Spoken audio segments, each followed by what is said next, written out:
फाल्न खोजिरहेका छन्। दुईजना युवाहरू हामी देख्न सक्छौँ।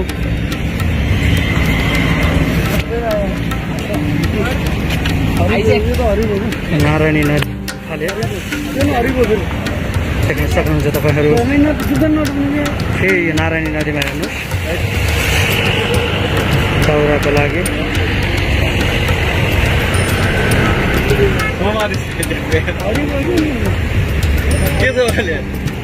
दुईजना युवाहरू नारायणी नदीमा पौडी चलिरहेका छन्।